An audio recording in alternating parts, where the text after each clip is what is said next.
Hey everyone, it's Tree of English for Use here, and today we'll continue with the next episode, episode 2 of the story Life Exchange. It's thanks to Express Publishing that we got this lesson, and you can check out the link in the description about Express Publishing for more and more interesting story and learning materials down in the description below. Before we get into the story, let's review how it's going so far. Now, Luke and Jack had been friends ever since they were little. They grew up together and now they worked together in the same company. But they had a disagreement on the matter. Luke wanted to build a house for children for a good cause, but Jack wanted to build an office block which would bring back a lot more profit and a lot more money. Besides that matter, Jack also had a secret. He loved Luke's wife, Megan. Jack had always been loving Megan, and Jack had always wanted the life that Luke was having. One day, when they went hunting, they got into a car accident. The car fell off the cliff and crashed down with an explosion and a big flame.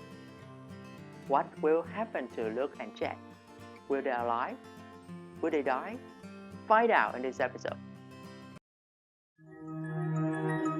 Chapter 3 Life Exchange. The lorry driver was still shaking when the ambulance arrived. The ambulance men ran towards the burning car. On the black, burnt ground nearby lay the two men. They were lifted into the ambulance and taken to the city hospital. The ambulance men pushed them on trolleys into the casualty department. A nurse stood with them as they waited for the doctors to come. As they lay on their trolleys inside the hospital, one of the men made a noise. The nurse spoke to him. Hello, can you hear me? Can you tell me your name? The burnt man turned towards his burnt friend on the other trolley. He put his hand onto his friend's hand. Jake. But that was his last word. He died with his hand in the hand of his friend. Can you hear me? Jake, did you say? The nurse lifted the dead man's hand away from his friend's and laid it across his chest. Megan looked at the clock and told herself not to worry. Luke was probably having a drink with Jake. He would be home soon. A telephone rang. Hello? Hello. I'd like to speak to Mrs. Megan Harrison, Luke Harrison's wife, please. Yes, that's me. Who's speaking, please? I'm Police Constable Smithers, from the city police station.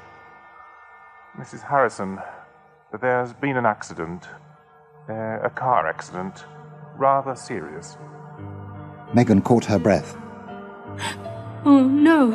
He isn't... Now, keep calm. Your husband is alive, but he is very badly hurt.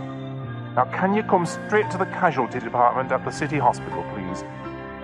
Would you like me to send one of my men to come and get you? No, thank you. I'm coming now. Right away. Megan drove, praying all the way. Oh, please, God, let him live. He's such a good man, a good husband, a good father. She fought her tears as she drove to the hospital. She quickly found the policeman at the casualty department. Hello, Mrs. Harrison. Now, try to relax. I know it's difficult. Your husband's car crashed and went off the road. It was quite bad. The car caught fire and the two men were badly burned. We found the number plate of the car, so we were able to find its owner. One of the men died. We were able to identify your husband because he was holding his wedding ring in his hand. A nurse will take you in to see him. Shortly afterwards, a doctor came into the room. He sat down on a seat next to Megan. Mrs. Harrison, I'm Dr. Ramsey. I've been looking after your husband. The doctor looked kindly at Megan and held her hand. We are doing everything we can to save him, but he's in a coma, so he won't know you're here. Is he... Is he going to die, Doctor? We hope not, but we must prepare ourselves. Megan could no longer see the doctor's kind face. Her eyes were filled with tears. Oh, Doctor. What about his friend, Jake? There was nothing we could do for him. He died when he arrived here at the hospital. Now, come with me. Your husband is covered in bandages, so you won't see much of him.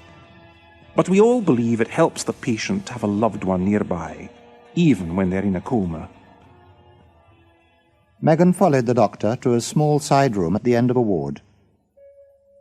The man under the bandages knew nothing and nobody.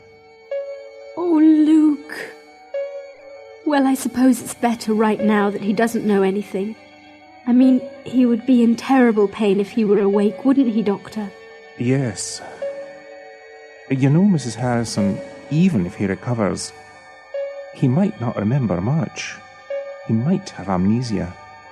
But it would pass, wouldn't it? Hopefully, yes, in time.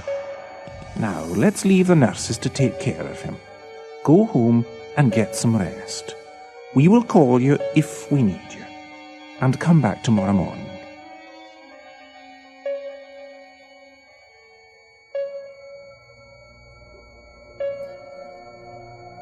The next 3 days were terrible for Megan. She sat at the side of the bed, waiting for signs of recovery. Then, on the third evening, the head under the bandages moved. Megan saw the eyes and the lips move slowly.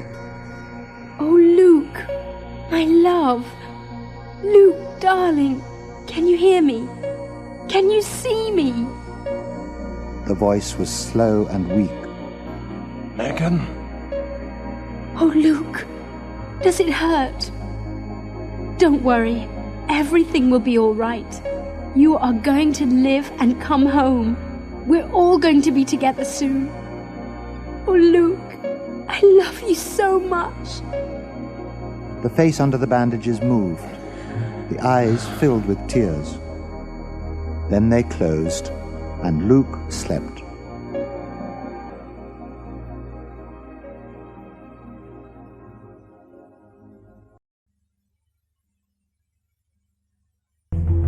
Chapter 4. New Life, Old Habits. The nurse touched the bandages around Luke's head and smiled at him. Well, this is it. Now will you take it off, Luke, or should I? It was the last bandage after the last operation. For 6 months, doctors had cut skin and repaired the terrible damage from the accident. Luke had been very patient and had been waiting for this moment. You do it, nurse.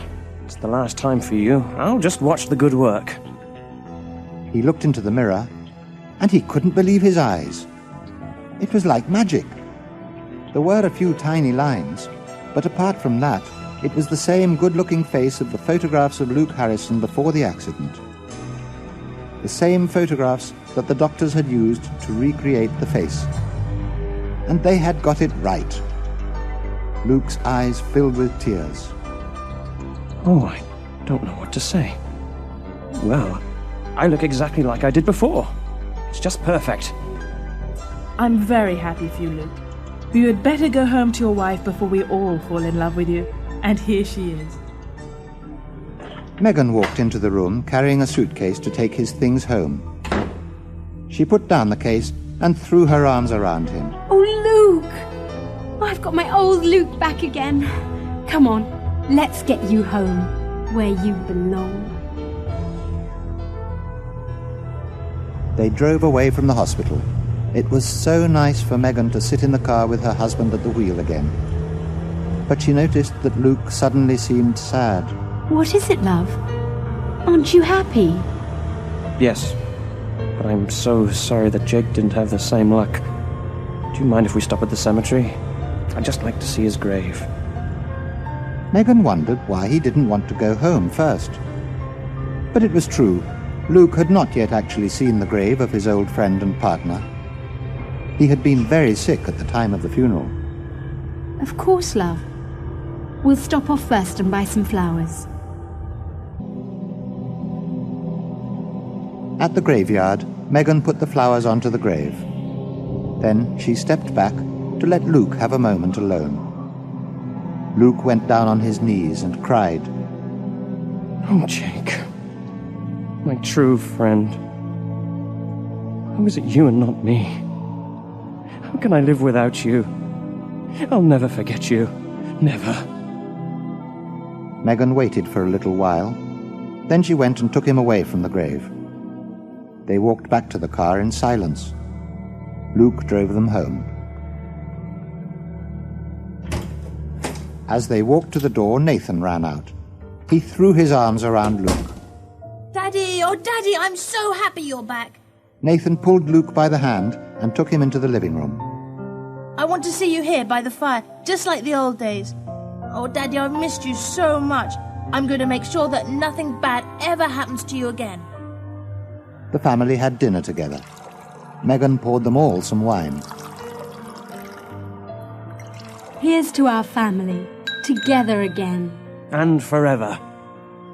Nathan couldn't stop looking at Luke, and Megan's eyes were shining with happiness. After the meal, Luke put his hand into his pocket. He took out a packet of cigarettes and lit one. Megan and Nathan both spoke at once. Daddy! Luke! You are smoking. But you've never smoked before. You've always hated it. Yes, I know. Don't do it, Daddy. It's bad for you. Hey, you two. I'm sorry, darling. We didn't mean to complain. Megan got up to get an ashtray. Nathan picked up the packet. Jake used to smoke those. Megan took the packet from Nathan and handed the ashtray to Luke. Thank you. I expect it's a reaction. The shock from the accident is making me want to smoke. Well, let's hope it will pass. Anyway, it's wonderful to have you back. Now, shall we go and sit by the fire and watch a film together?